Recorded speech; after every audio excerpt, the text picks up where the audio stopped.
လွန်ခဲ့တဲ့နှစ်တန်းပေါင်း300ကအင်းဆက်တကောင်ရဲ့အမိဟာ Stray Kids ဆိုတဲ့ K-pop အဖွဲ့နဲ့ဘယ်လိုပတ်သက်နေသလဲမြန်မာနိုင်ငံကချင်ပြည်နယ်ကထွက်ရှိတဲ့ပရင်ကျောက်ခဲတစ်ခုအတွင်းမှာအတွင်ထနန်ထူးဆန်းလွန်းတဲ့ကဘာဦးအင်းဆက်ပိုးကောင်းရုပ်ကျွမ်းတဲ့တစ်ခုကိုထိပ်ပံပညာရှင်တွေရှာဖွေတွေ့ရှိခဲ့ပါတယ်ဒီအင်းဆက်ရဲ့အထူးခြားဆုံးအချက်ကတော့သူ့ရဲ့ရှေ့ခြေထောက်တွေမှာကနန်းလက်မပုံစံကြီးမားတဲ့လက်သေးကြီးတွေရှိနေတာပါဒါဟာအင်းဆက်လောကမှာတွေ့ရခဲတဲ့ဖွဲစည်းပုံထိပ်ပြီးဒိုင်နိုဆောရီမျိုးမသွင်းခင်နှစ်တန်းပေါင်းတားရလောက်ကတည်းကတည်ရှိခဲ့တာဖြစ်ပါတယ်တိပ္ပံပညာရှင်တွေဟာဒီမျိုးစိတ်သက်ကိုကာစနိုနိပါလီဘရန်တက်စ်လို့အမည်ပေးခဲ့ပါတယ်အန်အိုစရာကောင်းတာကဒီနာမည်ဟာတောင်ကိုရီးယား K-pop အဖွဲ့ Stray Kids ရဲ့နာမည်ကိုလက်သွင်းဘာသာနဲ့အစွဲပြုထားတာပါအကြောင်းရင်းကတော့အင်းဆက်ရဲ့လက်တီဆောက်ပုံဟာ Stray Kids အဖွဲ့ရဲ့လူတီးများနဲ့ pose တစ်ခုနဲ့ဆင်တူနေလို့ပဲဖြစ်ပါတယ်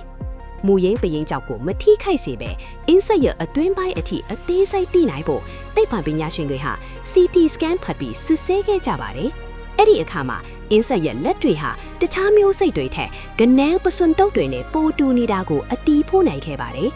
အခုအခါမှာကချင်ပြည်နယ်လိုတောင်ထူထပ်တဲ့နေရာမှာရှားတွေ့တာဖြစ်ပြီးမဲ့လွန်ခဲ့တဲ့နှစ်တန်းပေါင်းတားရလောက်ကတော့ဒီအင်းဆက်တွေဟာပင်လယ်ကမ်းရိုးတန်းတစ်တောလွန်မှာနေထိုင်ခဲ့ကြပါတယ်သူတို့ဟာလက်စီခေတ်ကဖားပြုတ်ပိုးကောင်းတွေလိုပဲမြေပြင်မှာတားကောင်းငယ်လေးတွေကိုသူတို့ရဲ့ကနန်းခိုပုံလက်တွေနဲ့ကြိတ်ချီစားတောက်ခဲ့ကြပါတယ်